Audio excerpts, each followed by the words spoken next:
Tad tas tablo ir savā laikā 49. gadā, kad bija tā izvešana.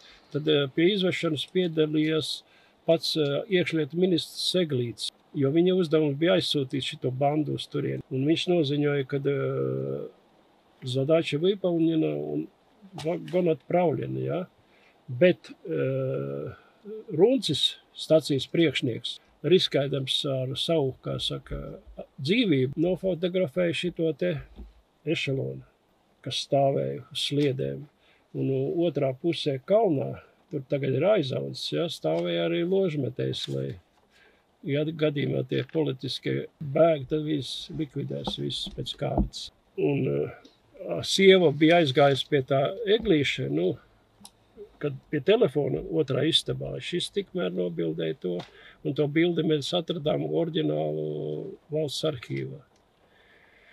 Tas arī tāds Runcis riskēja kapitāla savu, kā saka, atrašanās pēc dzīvības. Vispār tie čekisti savākšanu, kad taisīja, kad mūs veida 49. gadā. Es pats jau arī no pērkoņiem tika izvests. Man bija 5,8. Vienam bija 2, vienam 3 un vienam 8 brālim. Tas 5. brālis piedzima Krievijā tur.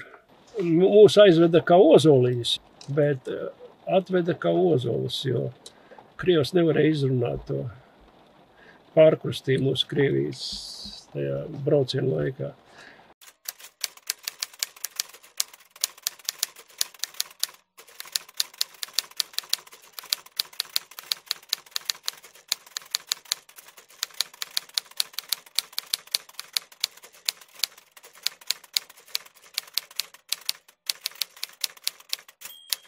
Mums saraksts ir lielais, viss ir bērziņi, krūmiņi, kārkliņi, ozoliņi, vienkārši latvieši.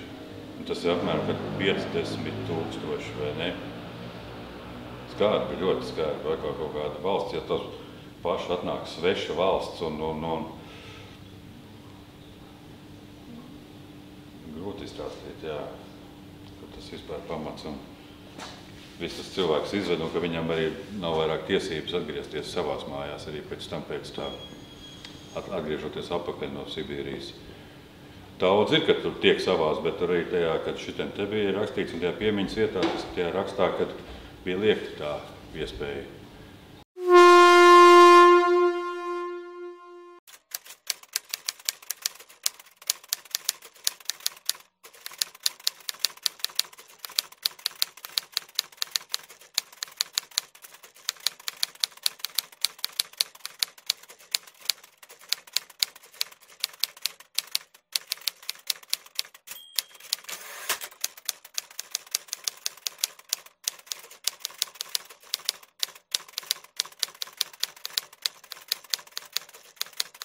Ar Mareka Birznieka koncepts arhitekta, kurš izdomāja šo piemiņas vietu, nevis likt akmeni ar tādu uzrakstu, bet tieši katram cilvēkam savs stabiņš ir.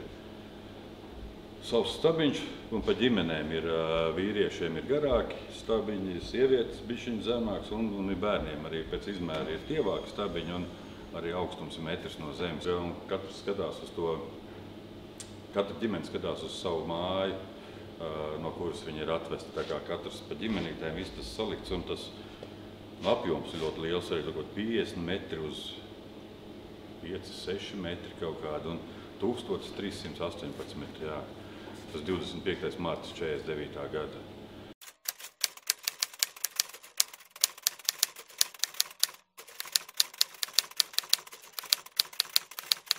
Mēs griezāmies ar to projektu pie amats pašvaldības deputātiem. Deputāti arī atbalstīja, pieņēma lēmumu, ka to vajag.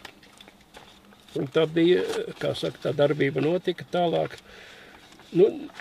Grūti gāja, teiksim tā, kāpēc? Tāpēc, ka Latvijas dzelzceļš un tā tālāk, tā bija valsts valstī, bet ņemot vērā, ka tas ir zaļais dzelzceļš, tad pateicoties Raitim Sijātem, kam viņš praktiski ir apkalpošanā, ja, un tad mēs arī viņu pieslēdzām praktiski sagādāt tās špalas, nu, viss to stiprinājums, nu, tos sliedas un viss pārējo.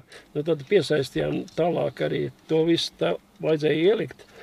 Atradām no sirdsapziņas ugunskura laikiem atradām celtniekus, ja, kas taisīja tālāk uz gatavas vietas, ja, gatavoja, lika iekšā špalas un visu pārējo, nu, un sagatavoja visu to, visiem 1318 cilvēkiem atrašanās vietu, kur viņam tas stabiņš būs.